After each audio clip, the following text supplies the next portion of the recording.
Bismillahirrahmanirrahim. Assalamualaikum warahmatullahi wabarakatuh.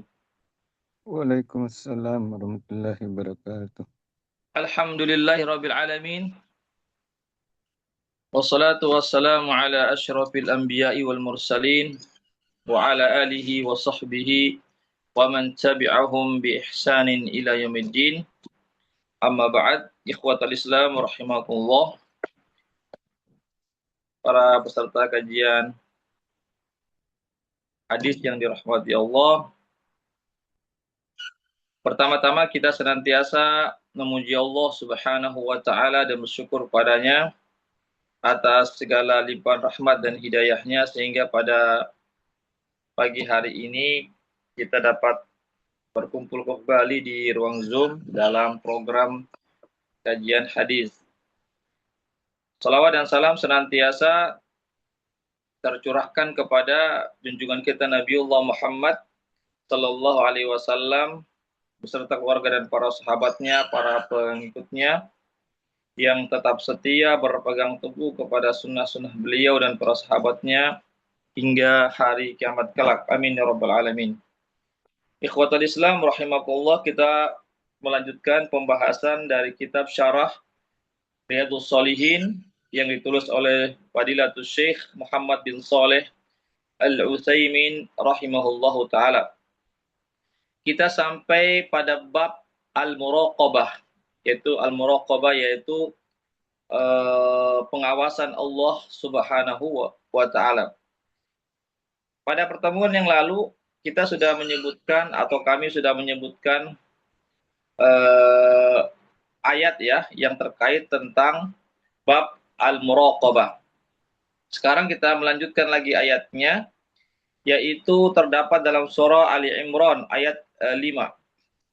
Allah Subhanahu wa taala berfirman, A'udzu billahi minasyaitonir rajim. Innallaha la yakhfa 'alaihi syai'un fil ardi wala fis sama. Yang artinya sesungguhnya Allah Subhanahu wa taala ya tidak ada yang tersembunyi. Ya tidak ada sesuatu pun ya sedikit pun yang tersembunyi dari Allah Subhanahu wa taala. Fil ardi wala fis sama, di bumi ini dan juga di langit. Artinya tidak ada yang tersembunyi dari pengawasan Allah, sesuatu apapun, sekecil apapun, baik di bumi ataupun di langit, semuanya diketahui atau diawasi oleh Allah Subhanahu wa taala. Ya, di sini ada kata syai'un ya. Ya, yang tahu bahasa Arab ya, innallaha la yakhfa 'alaihi syai'un. Syai'un ini adalah sesuatu ya. Sesuatu ya, arti dalam bahasa Indonesianya sesuatu. Di sini dia bentuknya nakirah ya. Dalam bahasa Arab ya dinamakan nakirah, artinya dia benda atau isim yang tidak beralif lam. Yang tidak beralif lam dan dia berada pada kalimat atau konteks atau redaksi ayat yang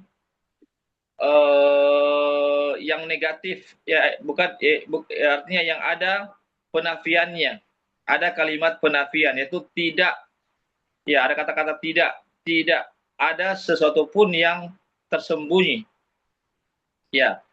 Kata ulama, apabila ada satu, ini sudah kaidah ya, kaidah fikih atau kaidah usul, apabila ada isim yang berupa bentuk nakirah yang tidak memakai alif lam, lalu dia berada pada redaksi kalimat ya atau konteks atau ayat ataupun hadis yang di situ merupakan penafian, peniadaan, maka sesuatunya itu mencakup artinya bersifat umum atau mencakup segala sesuatu. Ya, jadi kalau kita mengartikan segala sesuatunya itu tidak ada yang luput dari pengawasan Allah Subhanahu wa taala, itu maksudnya ya. Jadi sesuatu ini bukan cuma terbatas ya, tetapi segala sesuatunya ya. Segala sesuatunya yang besar, yang kecil, yang berupa benda padat, benda cair ya, itu bersifat umum. Ya, artinya segala sesuatu ya eh, di bumi ataupun di langit tidak ada yang tersembunyi dari pandangan atau pengawasan dan penglihatan Allah atau pengetahuan Allah Subhanahu wa taala. Itu maksudnya. Kemudian Allah Subhanahu wa taala menjelaskan secara terperinci pada surah Al-An'am ayat 59. Ini rinciannya ya. Tadi yang saya bacakan tadi itu ayatnya, ayat surah Al-Imran ayat 5 itu masih bersifat umum. Segala sesuatu itu bersifat umum ya. Tidak ada rinciannya. Adapun pada ayat yang saya akan bacakan sebentar ini, surah Al-An'am ayat 59 ini bersifat rinci ya, atau terperinci. Ya, tidak bersifat umum lagi. Ya, Allah Subhanahu wa taala berfirman, wa indahu mafatihul ghaibi la ya'lamuha illahu. Ya, di sisi Allah Subhanahu wa taala ada kunci-kunci ya, perkara-perkara yang gaib. La ya'lamuha, tidak ada yang mengetahui perkara-perkara yang gaib itu illa huwa, kecuali hanyalah Allah saja. Wa ya'lamu ma fil barri wal bahr, dan Allah yang mengetahui ya apa yang ada di daratan dan apa yang ada di lautan. Wa ma tasqutu min waraqatin illa ya'lamuha, dan tidak ada satupun ya daun yang jatuh ya ke bumi ini illa ya'lamuha, melainkan Allah mengetahuinya. Wala habbatin fi dhulumatil ardi wala ratabin wala yabisin illa fi kitabim mubin, dan tidak ada satupun biji-bijian yang berada di kegelapan bumi ya, yang berada di berbagai kegelapan bumi. Begitu juga tidak ada sesuatu yang basah ataupun yang kering di bumi ini, melainkan telah tercatat di kitab Lauhil Mahfuz. Ya, ini Allah Subhanahu wa taala menjelaskan atau menyebutkan secara terperinci tentang segala sesuatu yang yang tidak luput dari pengawasan dan pengetahuan Allah Subhanahu wa taala. Ya, sampai-sampai disebutkan dalam ayat ini ya, apa saja yang ada di lautan dan di daratan Allah Maha mengetahui. Ya. Kemudian bahkan lembaran-lembaran daun, bahkan satu lembar daun pun yang jatuh melainkan Allah mengetahuinya. Bahkan satu biji tumbuh-tumbuhan yang sekecil apapun yang berada di tempat-tempat yang tersembunyi sekalipun, ya itu juga diketahui oleh Allah Subhanahu wa taala. Bahkan sesuatu yang bersifat kering ataupun yang bersifat basah ya, dari benda-benda ya atau berupa tanaman misalnya yang ada di bumi ini, melainkan semuanya sudah tercatat di Lauhul Mahfuz, tentu dengan pengetahuan Allah Subhanahu wa taala. Ini ikhwatul Islam azakullah ya, terkait tentang bahwasanya Allah Subhanahu wa taala mengawasi semua makhluk-makhluknya, bukan hanya sekedar manusia yang diawasi oleh Allah, bukan cuma sekedar Allah Maha mengetahui perbuatan-perbuatan manusia, tetapi perbuatan-perbuatan makhluk yang lainnya, tumbuh-tumbuhan, ya, hewan dan seterusnya, bahkan perkara yang sangat kecil sekali, biji-bijian, ya, yang bahkan biji-bijian yang ditanam di dalam bumi yang tersembunyi, yang manusia tidak melihatnya, Allah Subhanahu wa taala Maha melihat dan Maha mengetahuinya. Ya, itu menunjukkan bahwasanya Allah Subhanahu wa taala Maha mengawasi segala makhluknya. Apatah lagi yang bernama manusia tentu akan mendapatkan pengawasan dari Allah Subhanahu wa taala.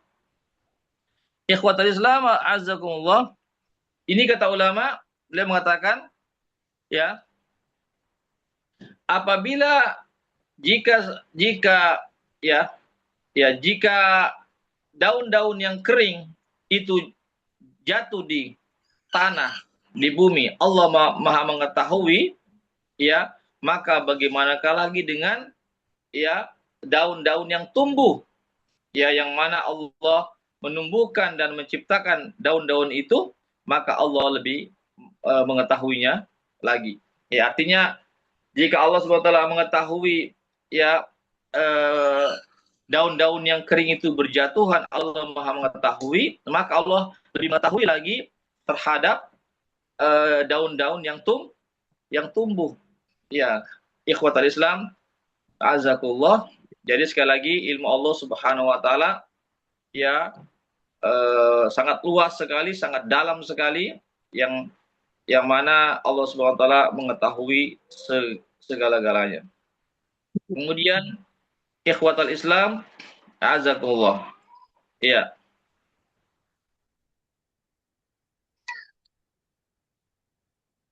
Jadi contoh misalnya kan di sini disebutkan bahwasanya tidak ada satu biji pun ya yang berada di kegelapan bumi, ya yang berada di berbagai kegelapan di bumi. Di sini disebutkan berbagai kegelapan di dalam bumi.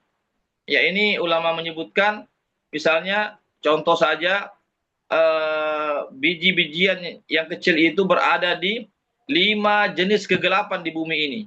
Ya, ada 5 jenis kegelapan di bumi ini. Iya, kegelapan yang pertama adalah kegelapan tanah. Kegelapan tanah, yang mana biji itu berada di dalam tanah. Itu juga dinamakan kegelapan. Ya. Kemudian kegelapan yang kedua ya adalah kegelapan air ya di dalam lautan. Coba kita lihat ya.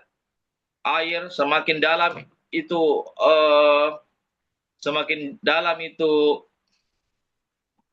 apa namanya? Air, maka semakin gelap. Yang ketiga kegelapan malam. Ya, kegelapan malam.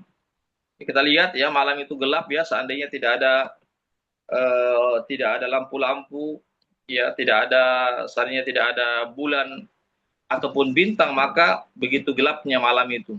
Yang keempat adalah gelapnya awan-awan yang sudah menyatu, yang akan turun hujan, yang dekat lagi akan turun hujan. Coba kita lihat ya, kalau ketika awan itu sudah berkumpul, ya, yang mengumpulkan di situ terkumpulnya air hujan, ya, kita lihat ketika berkumpulnya awan-awan itu begitu gelapnya ya langit. Kemudian yang kelima adalah gelapnya hujan yang turun. Kita lihat ya, kalau hujan turun ya begitu gelapnya keadaan pada saat itu. Itulah yang disebut kata ulama kegelapan bumi. Jadi ada 5 kegelapan bumi. Ya. Jadi ikhwatal Islam, azakullah. Jadi ya sekali lagi ya, jadi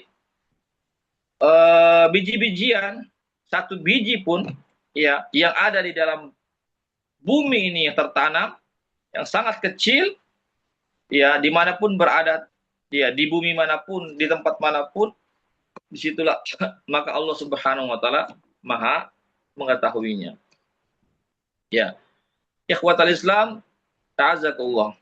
Kemudian wala ratabin wala yabisin illa fi kitabim mubin, dan tidak ada pula sesuatu yang apa namanya, yang basah ataupun yang kering kecuali sudah tercatat di Lauhul Mahfuz, ya, di kitab, ya, di sebuah kitab, ya, atau yang sudah tertulis ya secara jelas, ya, secara nyata, ya, di sisi Allah Subhanahu wa taala, itu tepatnya di Lauhul Mahfuz. Jadi ada tempat pencatatan semua makhluk-makhluk Allah Subhanahu wa taala, ya, termasuk juga semua takdir-takdir Allah Subhanahu wa taala, bahkan tertulis semua ya apa namanya makhluk-makhluk Allah Subhanahu wa taala di Lauhul Mahfuz ya. Bahwasanya contoh misalnya benda ini dia berada di sini, ya benda ini ada di sini, itu semua sudah tercatat ya. Jadi bukan cuma sekedar perbuatan manusia aja yang tercatat, bukan cuma sekedar benda-benda yang besar saja yang tercatat, benda-benda yang kecil pun sudah tercatat di Lauhul Mahfuz. Bukan cuma sekedar takdir-takdir manusia yang dicatat oleh Allah Subhanahu wa taala di Lauhul Mahfuz, bahkan takdir-takdir makhluk yang lainnya semuanya telah dicatat di sisi Allah Subhanahu wa taala. Ini menunjukkan begitu luasnya ilmu Allah Subhanahu wa taala, begitu luasnya ilmu Allah Subhanahu wa taala.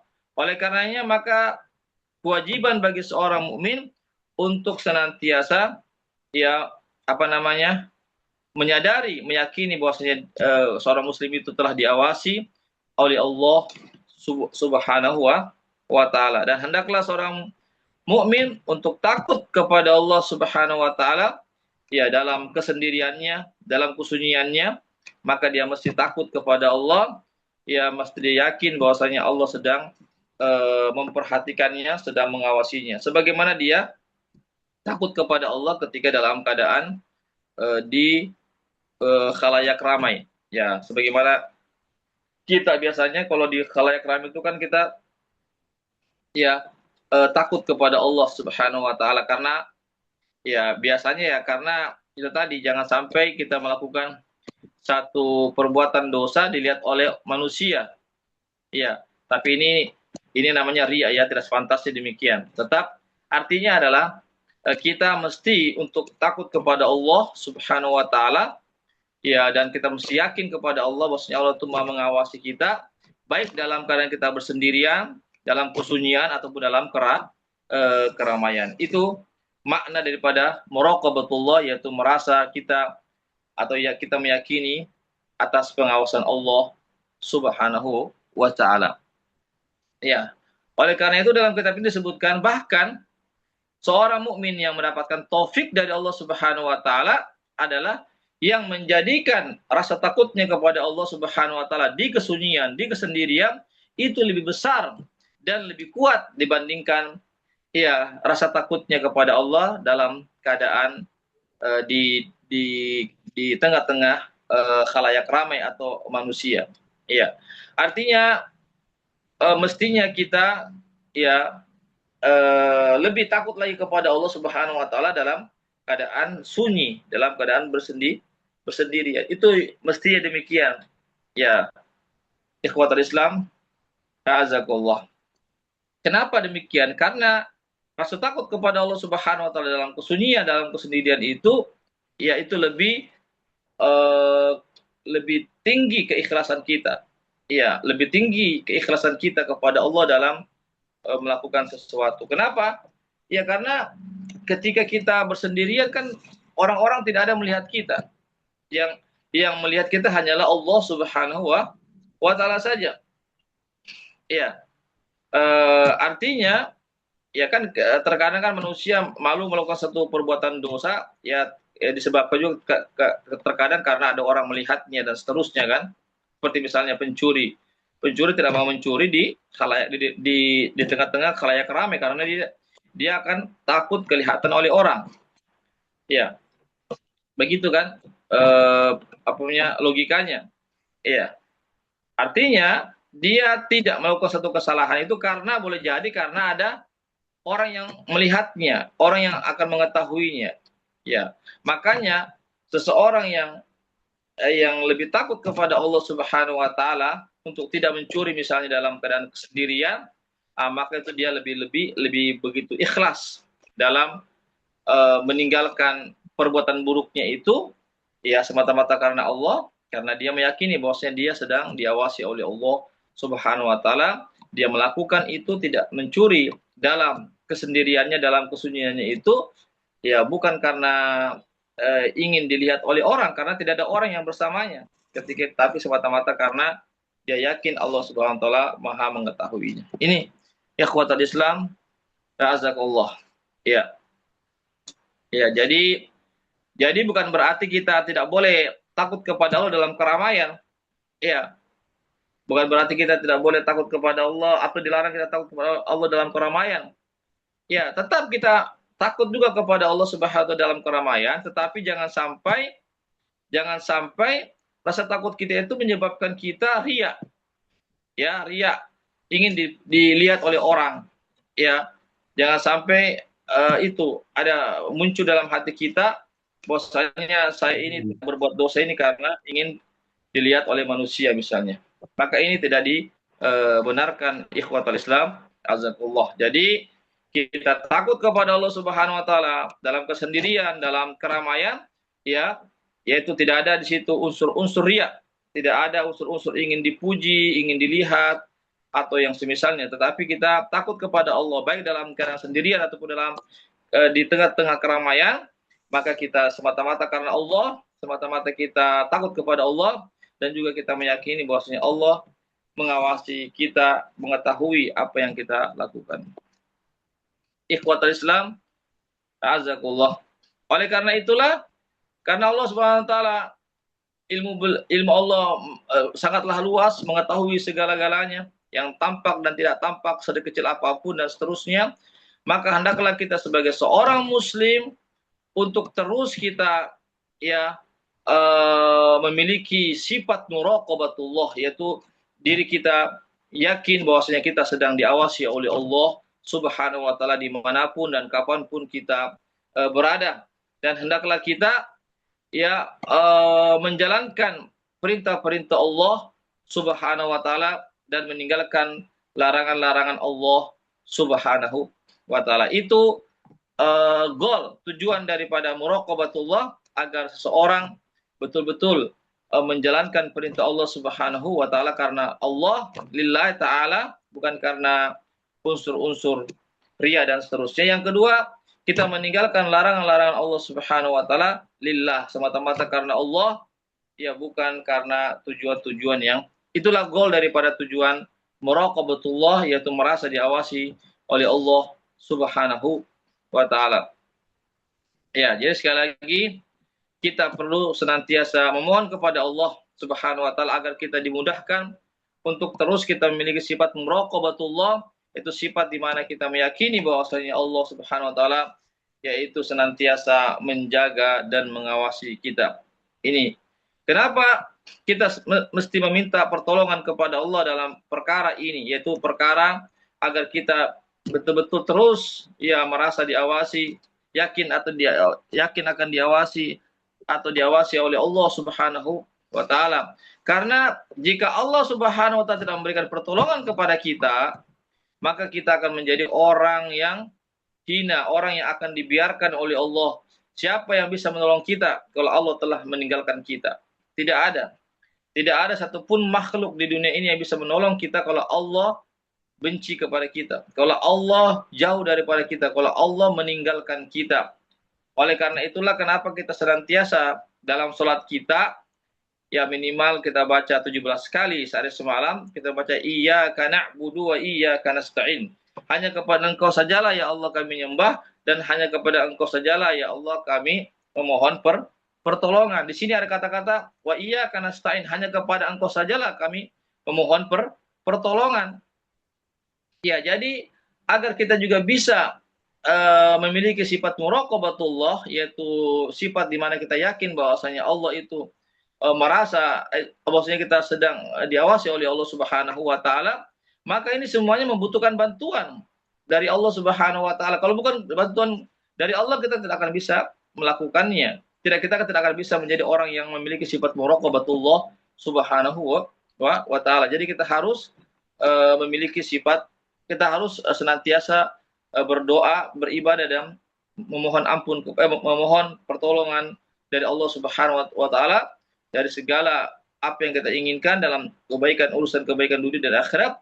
Yang lebih penting adalah kita bisa memiliki sifat muraqabah, dimudahkan oleh Allah untuk muraqabah terus dimanapun kita berada, kapanpun itu kita dapat menjalankan perintah Allah dan menjauhi larangan Allah semata-mata karena Allah Subhanahu wa taala. Ya, demikian apa yang bisa kami sampaikan ya. Pembahasan tentang muraqabatullah ini masih panjang ya. Ya, kami cukupkan saya sampai sini dulu. Insyaallah kita akan lanjutkan pada pertemuan yang akan datang. Silakan sebelum saya tutup, mari bertanya. Ada yang bertanya tentang muraqabatullah? Baik, kalau tidak ada, mudah-mudahan bisa dipahami semua. Ya, semoga kita semua menjadi hamba-hamba Allah yang senantiasa memiliki muraqabatullah, yaitu kita ya sedang meyakini bahwasanya kita sedang diawasi oleh Allah Subhanahu wa taala dimanapun kita berada, baik dalam kesendirian ataupun dalam keramaian atau di tengah-tengah manusia. Semoga Allah Subhanahu wa taala memberikan keistiqomahan kepada kita agar kita senantiasa mendapatkan pertolongan dari Allah Subhanahu wa taala dalam menjalankan segala aktivitas kita. Ya, kita menjalankan ibadah semata-mata karena Allah. Yang kedua, kita meninggalkan larang-larang Allah semata-mata karena Allah Subhanahu wa taala dan senantiasa mencari ridho Allah Subhanahu wa taala. Demikianlah apa yang bisa kami sampaikan. Mohon maaf atas segala kekurangan dan kekhilafan. Kesempurnaan hanya milik Allah, kekurangan hanyalah milik kami atau kebodohan kami. Barakallahu fikum. Kita akhiri dengan baca doa penutup majelis. Subhanakallahumma wa bihamdik, asyhadu an la ilaha illa anta, astaghfiruka wa atubu ilaik. Assalamualaikum warahmatullahi wabarakatuh. Waalaikumsalam warahmatullahi wabarakatuh.